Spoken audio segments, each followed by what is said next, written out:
the way Glenn Miller played. Songs that made my hit parade. Guys like me, we had it made. Those were the days. Didn't need no welfare state. Everybody pulled his weight. G.R.O. LaSalle and great. Those were the days.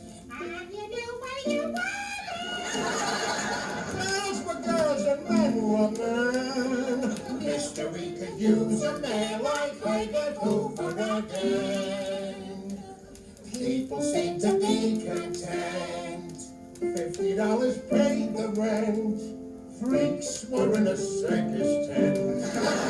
Those were the days. Take the wheel of Sunday speed. Never watch the Dodgers win. Have yourself a dandy day that Cost you under a fin. Hair was short and skirts were long. Kate Smith really sold a song.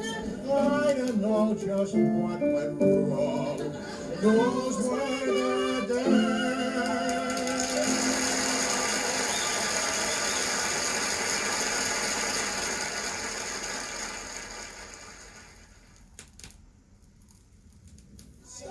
He stole with me. All right, all is drum me up, huh?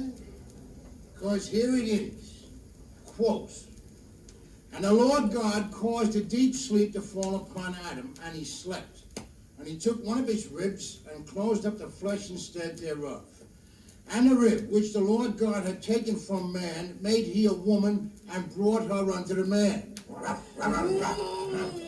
cut that out, huh? That ain't all he brought her unto the man for. And Adam said, this is now bone of my bones and flesh of my flesh.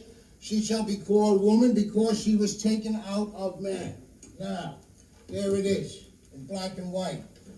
We didn't crawl out from under no rocks. We didn't have no tails. And we didn't come from monkeys, you atheistic pinko meathead. Archie, that's a fairy tale. The whole idea of taking a rib out of Adam and making a woman, it's Mandrake the Magician time. He's comparing the Lord God to Mandrake the Magician. Can you believe it? No, God is much better known.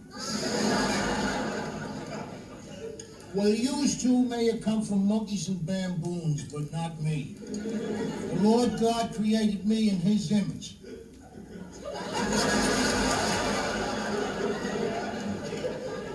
You mean God looks like you? I ain't saying you couldn't tell the two of us apart. Just saying he made us like him. Like, for instance, with 4 fingers and a thumb on each hand. He saw that one hand wasn't going to be enough, so he gave us 2 of them. And then he put the hands here on the end of the arms because he knew that that's where they'd be handy. That's why they're called hands, I suppose.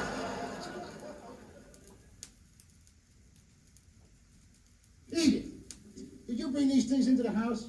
Probably. What do you mean, probably? I mean, probably I did. Well, probably you did could also mean probably you didn't. That's the way it is with a word like probably, right? Probably. Well, what is all this anyway? What do you got here? What is it? Whipped cream there? It's clam dip. Clam dip? Now, what's this? What kind of fish is that? Smoked salmon. Smoked salmon? I only get tuna fish for my lunch. Who you having here, the Duke of Windsor? What difference would it make? Whoever it is, you're not going to like him. You don't like anything about us. You resent our attitudes, our politics, even the clothes we wear. You know, I don't think there's one thing about us you agree with. I agree with that. But that don't answer the question. Who's the big cheese you're having here for lunch? Roger. Roger the fairy? All right. Let's not go Did you there. hear that, Edith? You know who they're bringing around here for lunch? Roger, Sweety Pie Roger. All right, cut it out, huh? Who's their friend, Archie? Listen, Edith, we run a decent home here. And we don't need any strange little birdies flying in and out. Yeah, you stop that right Roger's not a strange little birdie. His pal Roger is as queer as a $4 bill, and he knows it. That's not only cruel, Daddy, that's an outright lie. You know something, Archie? Just because a guy is sensitive and he's an intellectual and he wears glasses, you make him out of queer. I never said a guy who wears glasses is a queer. A guy who wears glasses is a four-eyes. A guy who's a fag is a queer.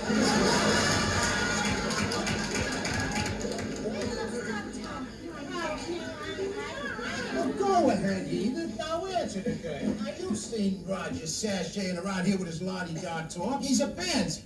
I don't know. What do you mean you don't know? I'm not an expert on flowers. You might as well face it. You're all alone in this. We all know Roger, and we all know he's straight. And even if he wasn't, and I said if, what difference would that make? Do you know that in many countries, England for instance, there is a law that says whatever two consenting adults do in private is their own business? Listen, this ain't England. We threw England out of here a long time ago. We don't want no more part of England. And for your information, England is a fag country.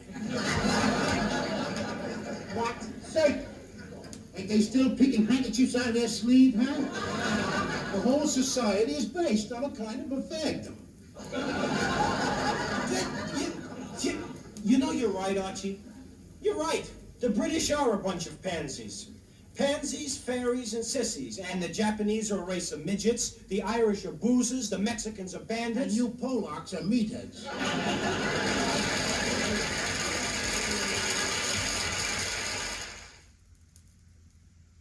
Archie, what can I tell you? Let me take this by the numbers, all right? Let's see if we can really talk this thing through. Now, first, we'll take your heart. Why my heart? Well, my heart, your heart. It's the heart that pumps the blood, right? Yeah? Now, does your heart ask you who gave you the blood? No. It's just like the water pump in a car. The water pump in a car? The human heart is the most important and most emotional organ in your body. It's where all your love and your romance is kept there. Everybody knows that. We ain't machines yet, sonny boy. Yeah, but that's the point I'm trying to make, Archie. The heart is a machine. That's why they can give you a new one nowadays when the old one packs up. It's just like a car. It ain't like a car. Keep your voice down. Archie, I'm just talking about transplants. Oh, now wait a minute. Now, if you're going to start talking about transplants, you're going to make my point for me. Now, the first time out with them transplants, they put a woman's heart in a man's body, right? Yeah, so what? So it's tough enough for a woman and a man to live together in the same house to mind the same body. That heart was rejected, right? All right, case closed. Next case. Archie, wait a Let second. me talk. Like that dentist down there in South Africa, the Jewish guy. Every organ in his body was Jewish. You check me up on that if you don't believe me. Orthodox too, for all I know. So what did they do? They put a Christian heart in the guy. Now you know all them Orthodox Jewish organs have to reject that Christian heart. Or vice versa. Oh, Lionel, come here, sit down. You know what we just talked about here? Transplants. Transplants, oh, bad business. Oh, unless, of course, it's white. Oh, Lionel, will you cut it out, will you? Let him talk. You see this guy here? He don't want to hear nothing from nobody unless it's his opinion. You know, I remember one of the first heart transplants they did in South Africa. Yeah, the Jewish dentist I was telling him about. No, this is another one. Remember, they put the black man's heart in the white body. Now, you know those poor blacks in South Africa don't have their civil rights the way we do up here. You see, things are still very segregated there. So, can you imagine that poor white body walking around with that black heart? I mean, the poor man wouldn't even know what restroom to use.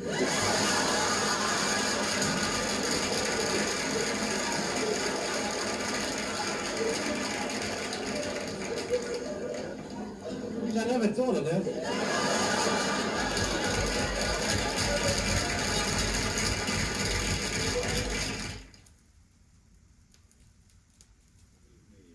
I appreciate your extraordinary faith in the ability of an older and sometimes faltering counselor at law.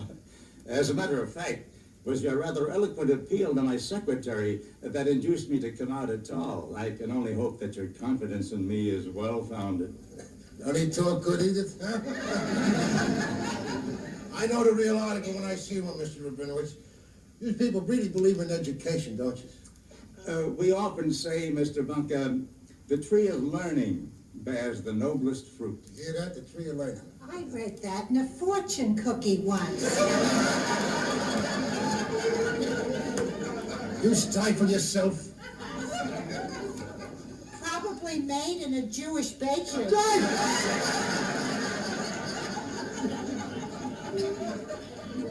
on, Mr. Rabinowitz, here, help yourself to some wine here. That's Morgan David.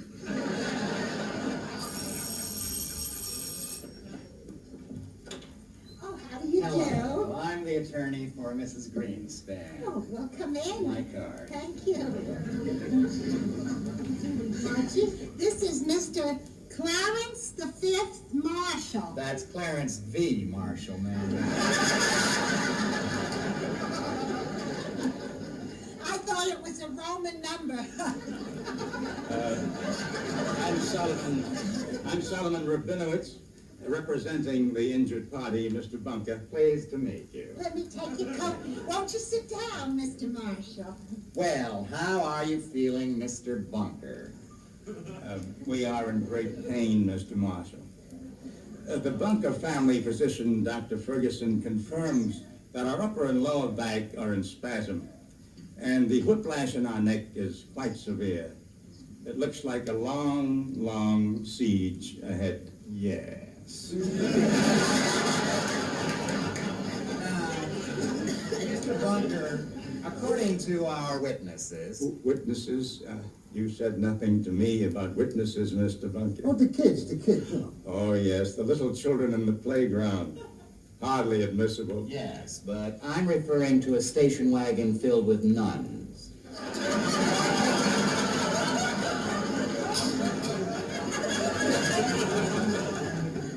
Your witnesses?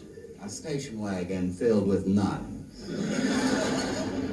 Yes, now according to them, you were coming out of the parking lot when it happened. Now, do you recall in what direction you were traveling?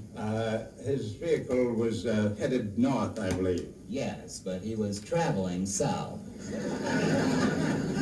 Well, I was backing up. Now, what difference could that make? Well, if you were backing up, you were going the wrong way in a one-way alley. I must have been going forward. Not according to our witnesses. A station wagon filled with nuns. Yes, Sister Maria Yolanda, Sister Catherine, Sister Jeremy, Sister Rosemary, Sister Teresa. All right. Everybody knows they go around in a mob. Hey, Mr. Rabinowitz, where you going? Hey, don't leave, Mr. Rabinowitz. Listen, don't be scared of this guy. I mean, alongside of you, he's like a green kid. And you're a mensch. Get after him. There's an old rule of law, Mr. Bunker. They say it dates back to before the turn of the century. In a court of law, you can't beat a station wagon filled with nuns.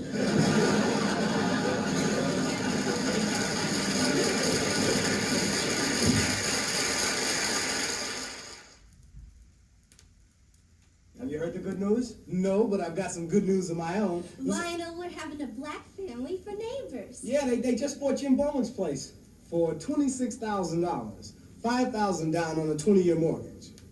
How did you know? 'Cause we move in next week. Your folks bought the place? That's right. Oh, hey, great boy. That's fantastic. Congratulations. Gee, I can't wait to see Archie's reaction. Mom, Daddy, it's Lionel. Lionel down there? Yes, he is. Hang on. Oh, don't let him get away. I got something Just a minute. Two of you go over there on the couch and do something with yourselves, will you? I gotta talk to Lionel. Come on over here, Lionel. Sit down in that chair, huh? This is very important. Now, Lionel, you and I been friends a long time, right? Right. It's on the basis of that friendship that I'm going to ask you to do me a favor. Sure.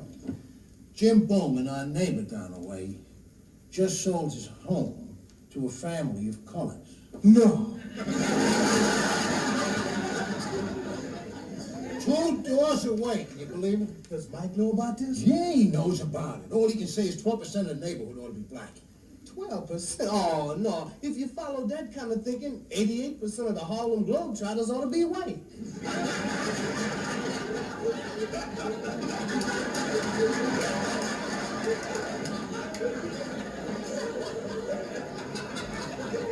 I never thought of that. But see, it ain't the color, Lionel, because, many of you black people are fine, decent people, as you probably know. Yeah, so I've heard. But they'd be more comfortable somewhere else. Right. They'd be happier with their own kind. You took the rage right out of my mouth. Now listen, this is what we're gonna do. A group of concerned neighbors has got together, and we're gonna take up a collection to buy that house back from them people who bought it from Bowman. But what if they don't want to sell? We're gonna give them a $2,000 profit. Isn't that nice?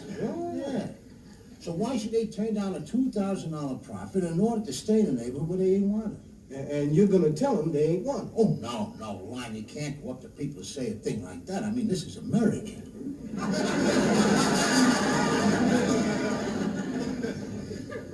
That's what I want you to do. I want you to take them to York, see? I mean, I could do it myself, but for this job, you got the best credentials. See, now, not that I'm going to ask you to do it for nothing, and you bring this thing off, there's going to be a little something in it for yourself. Yeah? And I'll be doing it for their own good, too. Of course, that's what I'm saying. They ain't going to be happy here. What are they going to do? What are they going to do for recreation? There ain't a crap game or a pool hole in the whole neighborhood. There ain't a chicken shack or a rib joint within miles. No ribs? Lord almighty, what is we going to do?